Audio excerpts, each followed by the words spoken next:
Hello dear students, how are you all? I hope you all are very good. आज हम discuss करने वाले हैं बी फार्मा के बाद क्या करें। जी हाँ, बहुत इंपॉर्टेंट है। अगर आपने एडमिशन ले लिया, लेने वाले हो, लेने का सोच रहे हो, तो आपको पता होना चाहिए कि आपको 4 साल बाद करना क्या है।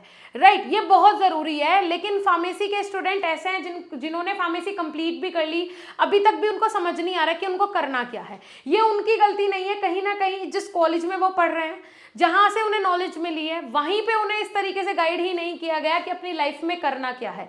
सिर्फ डिग्री डिग्री डिग्री की, एक बार डिग्री हो जाए, पास और फेल, बैक और पास, बस इसी में बच्चा उलझ के रह जाता है, आगे के बारे में कभी सोच ही नहीं पाता है। 90% बच्चों के यही हालात है। 10% ऐसे कॉलेजेस होंगे, ऐसे विश्वविद्यालय होंगे जहां पे बच्चा जाके कुछ अच्छा सीखता है, लेकिन 90% ऐसे बच्चे हैं फार्मा फील्ड में आज के टाइम पे जिन्हें अपनी लाइफ के बारे में कुछ भी नहीं पता। अब आप खुद कंपेयर कर लो, ये रेशो कितना है, 90 और 10 का। ठीक है, आपको किस वाले रेशो में आना है, आपको किधर जाना है रेशो के, वो आप देख लो अब। ठीक है, चलिए, सबसे पहले तो स्वागत है आप सभी का हमारे इस YouTube चैनल पे। मैं साक्षी राजपूत इसी तरीके की इंफॉर्मेटिव वीडियोस आपके लिए लाती रहती हूँ, तो चैनल को सब्सक्राइब कर लें। प्ले स्टोर से जाके हमारा ऐप भी डाउनलोड कर लें, BSP फार्मेसी ऑफिशियल, क्योंकि वहाँ पे हम आपको स्टार्टिंग से लेके लास्ट तक सब कुछ पढ़ाते हैं। वर्ड टू वर्ड हमारे टीचर्स आपको एक्सप्लेन करते हैं, आप अपने डाउट्स भी साथ के साथ क्लियर करा सकते हो। हर हफ्ते आपका टेस्ट होता है, जिससे कि आपको पता चल जाएगा कि आपका परफॉर्मेंस कैसा है। ठीक है जी, चलिए ओके। तो इसको हम 3 पार्ट में डिवाइड करेंगे। सबसे पहला होगा आपका स्टडी, बी फार्मा के बाद जो लोग स्टडी करना चाहते हैं। ठीक है, सबसे पहला क्या होगा बेटा, सबसे पहले आ जाएगा आपका स्टडी। क्या आ गया आपका? स्टडी। ओके, दूसरे नंबर पे आपका आ जाता है क्या? जॉब्स। दूसरे नंबर पे आपका आ जाता है क्या बेटा? जॉब्स। और थर्ड नंबर पे आपका क्या आ जाता है? बिजनेस।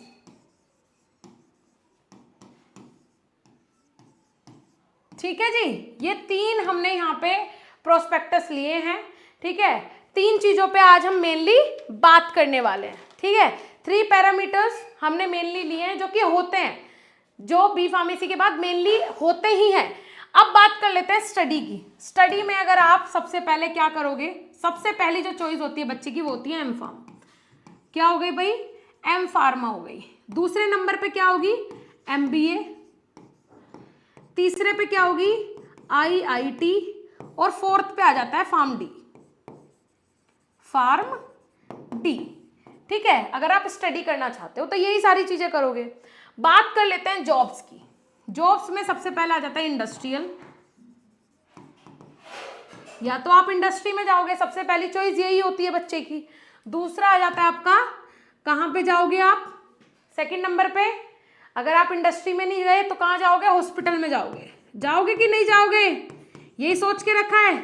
चलो, तीसरे नंबर पे लैब टेक्नीशियन। तीसरे नंबर पे क्या आ गया बेटा? लैब टेक्नीशियन आ गया। फोर्थ नंबर पे अब आ जाता है साइंटिस्ट। कोई ऐसा होगा जिसे साइंटिस्ट ही बनना होगा भाई, मैं तो साइंटिस्ट ही बनूंगा, नहीं तो बनूंगा ही नहीं कुछ। साइंटिस्ट हो गया।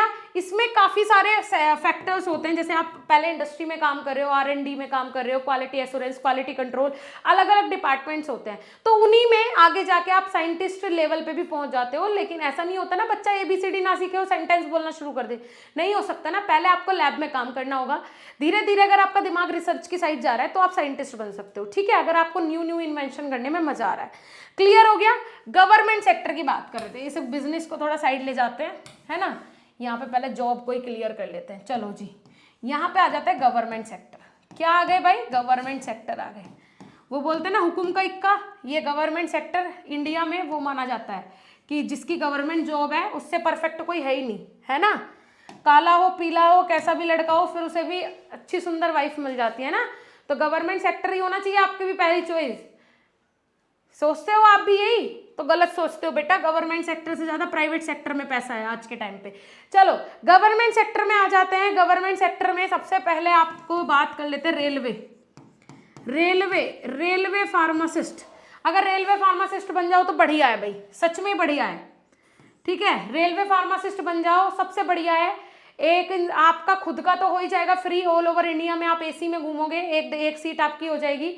और एक बंदा आपके साथ वाला, उसको भी आप फ्री घुमा सकते हो ऑल ओवर इंडिया AC के डिब्बे में, है ना। तो एक तो फायदा यही हो गया।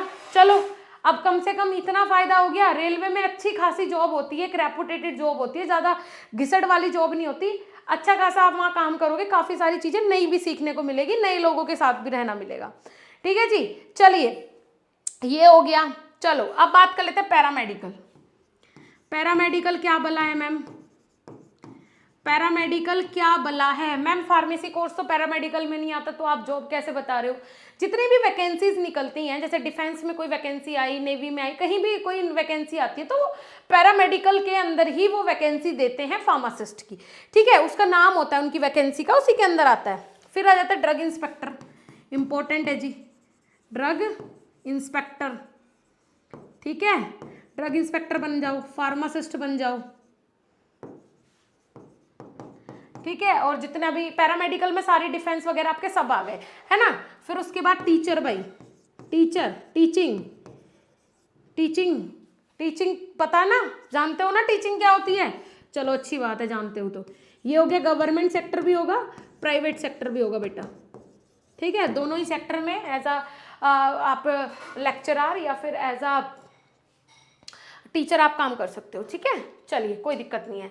अब बात कर लेते हैं, नेक्स्ट आ जाता है आपका जॉब्स भी हो गया, बिजनेस प्रोस्पेक्टस, जो कि मेन है भाई, इंपॉर्टेंट है। बिजनेस आज के टाइम पे फार्मेसी कर ही लोग इसलिए रहे बिजनेस के कारण, है ना। अरे यार,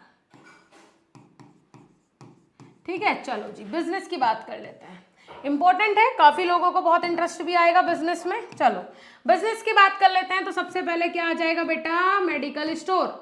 क्या आएगा बेटा? Medical store. राइटिंग का इधर उधर चले जाए तो मैनेज कर लेना। मेडिकल स्टोर आएगा, इसमें दो चीजें होती हैं, पहला होगा क्या आपका? होलसेल। ठीक है, चलो नीचे लिख लेते हैं, पहला होगा आपका होलसेल, है ना, और दूसरा होगा आपका रिटेल। क्लियर हो गया बेटा? होलसेल और रिटेल हो गया। फिर आप अपना खुद का इंडस्ट्रियल सेटअप डाल सकते हो। क्या होगा बेटा? इंडस्ट्रियल सेटअप होगा। और तीसरा आ जाता है थर्ड पार्टी मैन्युफैक्चरिंग, मैन्युफैक्चरिंग। ठीक है, ये हो गया। अब ये देख पा रहे हो आप, फार्मेसी के बच्चे जो सोचते हैं वो यहीं तक सोचते हैं, इससे आगे नहीं सोच सकते हैं।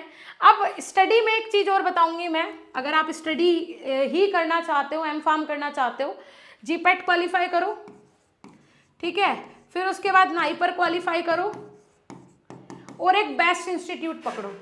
अगर आप किसी लोकल कॉलेज से एमफार्म करना चाहते हो, 0% उसका वैल्यू है, कोई वैल्यू नहीं है, उससे बढ़िया तो बी फार्मा करो, जॉब करने लग जाओ।